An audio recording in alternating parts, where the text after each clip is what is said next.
तो hello guys, फिर से स्वागत है आपके इस प्यारे से यूट्यूब चैनल पे जिसका नाम है द क्वेश्चन हब। तो आज की वीडियो में लेकर आ चुका हूँ data transfer between memory and CPU.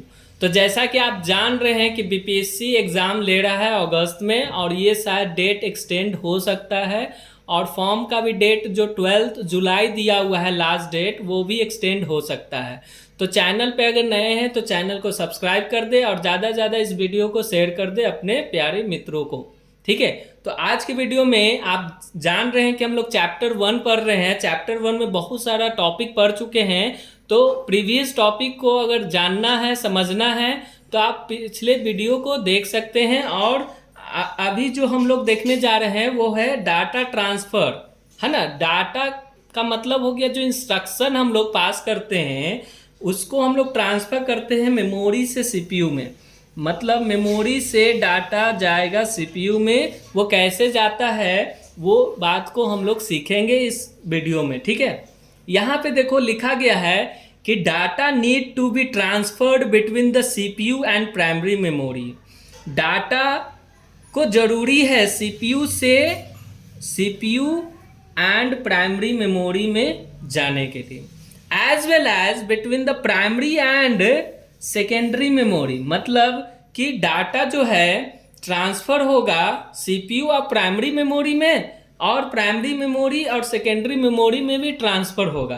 तो इस बात को याद रखना कि सीपीयू और प्राइमरी मेमोरी में सिर्फ नहीं होता है, प्राइमरी मेमोरी और सेकेंडरी मेमोरी में भी डाटा ट्रांसफ़र होता है। ठीक है, data are transferred between different components of a computer system using physical wires called bus. तो यहाँ पे जो डाटा ट्रांसफ़र होता है अलग अलग कंपोनेंट में, अलग अलग कंपोनेंट में होता है किसके, कंप्यूटर सिस्टम के, यूजिंग फिजिकल वायर। एक फिजिकल वायर होता है जिसको बस के नाम से हम लोग जानते हैं, BUS, बस। ठीक है, for example bus is used for data transfer between a USB port and hard disk, और between hard disk and a main memory.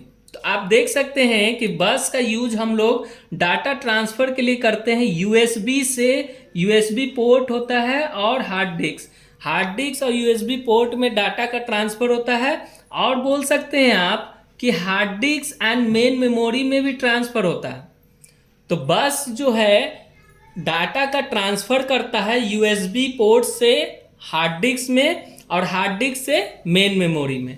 ठीक है, ये बात को ध्यान में रखना कि जो हम लोग डाटा का ट्रांसफ़र करते हैं विद द हेल्प ऑफ बस। और बस जो होते हैं वो 3 तरह के होते हैं।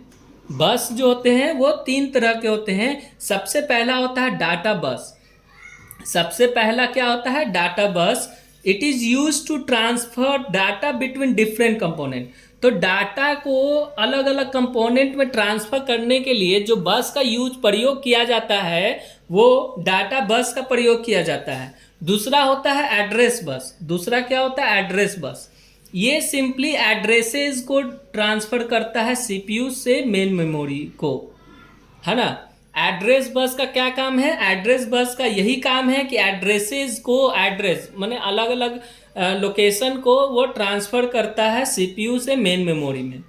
The addresses of the memory location that the CPU wants to read और write from is specified in the address bus. तो एड्रेस बस का बहुत ही अच्छा प्रयोग है ना। ये क्या करता है, जो लोकेशन होता है किसी भी पर्टिकुलर फाइल का उसको ट्रांसफ़र करता है with the help of address bus. ठीक है, तो आगे तीसरा टाइप का हम लोग बस देखने जा रहे हैं। और तीसरा टाइप का जो बस है वो यहाँ पे हमारा कंट्रोल बस है। क्या है, control bus. To communicate control signal between different component of a computer. तो किसी भी कंप्यूटर का जो अलग अलग कंपोनेंट होता है उसका कंट्रोल सिग्नल कौन लेकर जाता है, कंट्रोल बस लेकर जाता है। यहाँ पे आप डायग्राम देख सकते हैं कि CPU, memory, input and output. यहाँ पे देखो कंट्रोल बस है, एड्रेस बस है और डाटा बस है। ये सिस्टम बस कहलाता है। ये क्या कहलाता है, सिस्टम बस। Data transfer between components through system बस। तो सिस्टम बस में तीनों बस आ जाता है, डाटा बस आ जाता है, एड्रेस बस, कंट्रोल बस। तो बस जैसे जनरली हम लोग देखते हैं कि हमारे रोड पे जो बस चलता है वो क्या करता है, एक पर्सन को एक पर्टिकुलर एड्रेस पे ले जाता है ना। उसी तरह यहाँ पे बस जो होता है फिजिकल वायर्ड बस कहलाता है। फिजिकल वायर्ड जो डाटा को ट्रांसफर करता है उसी को बस कहते हैं। और बस जो होते हैं वो 3 तरह के होते हैं। सबसे पहला जो होता है डाटा बस कहलाता है, दूसरा होता है एड्रेस बस, तीसरा होता है कंट्रोल बस। ठीक है, all these 3 buses collectively makes the system बस।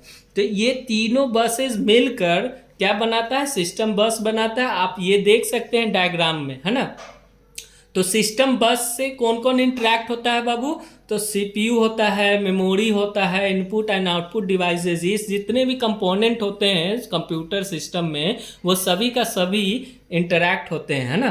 तो as the CPU interact directly with main memory, तो आप कह सकते हैं कि जो सीपीयू होता है वो डायरेक्टली मेन मेमोरी से क्या करता है, इंटरैक्ट करता है। सीपीयू डायरेक्टली क्या करता है, मेन मेमोरी से इंटरैक्ट करता है। Data entered from input device और the data to be accessed from the hard disk need to be placed in the main memory for further processing. The data is then transferred between CPU and main memory using bus. तो data जो है transfer होता है CPU से main memory में किसके help से, बस के हेल्प से, ठीक है ना। The CPU places on the address bus of the main memory location from which it wants to read data or to write data. While executing the instruction, the CPU specifies the read और write control signal through the control bus. तो ये तीनों, address bus का काम है address को बताना, control bus का काम है कंट्रोल सिग्नल को ट्रांसफ़र करना, ठीक है ना। तो ये बात को आपको अच्छी तरह से समझना होगा, ठीक है ना, और याद रखना होगा। इसके बाद देख सकते हैं कि as the CPU may required to read data from main memory और write data to main memory, a data bus is bidirectional. तो बाई डायरेक्शनल का आप देख सकते हैं कि एरो दिया हुआ है दोनों तरफ, बाई डायरेक्शनल उसी को बोलते हैं। और सिंगल एरो वाले को क्या बोलते हैं, यूनि डायरेक्शनल, ठीक है ना।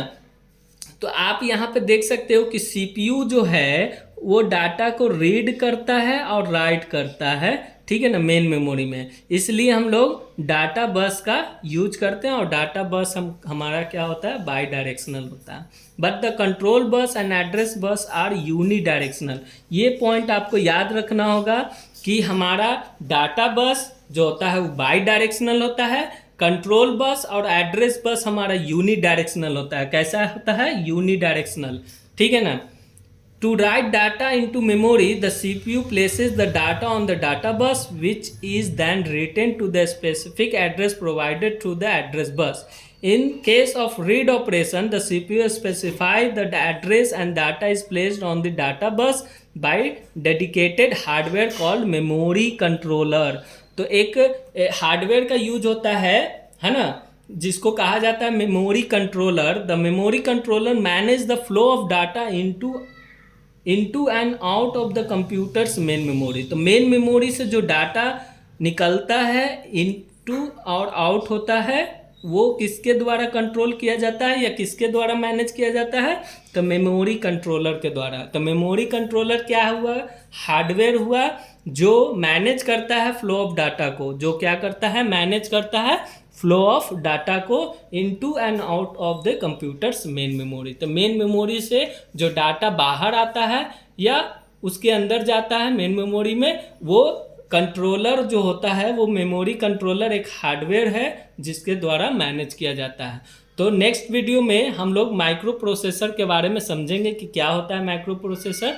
तो आज का वीडियो यहीं पे समाप्त होती है। अगर वीडियो पसंद आया हो तो लाइक कर दे और चैनल पे नए हैं तो चैनल को सब्सक्राइब करना ना भूलें। Thank you.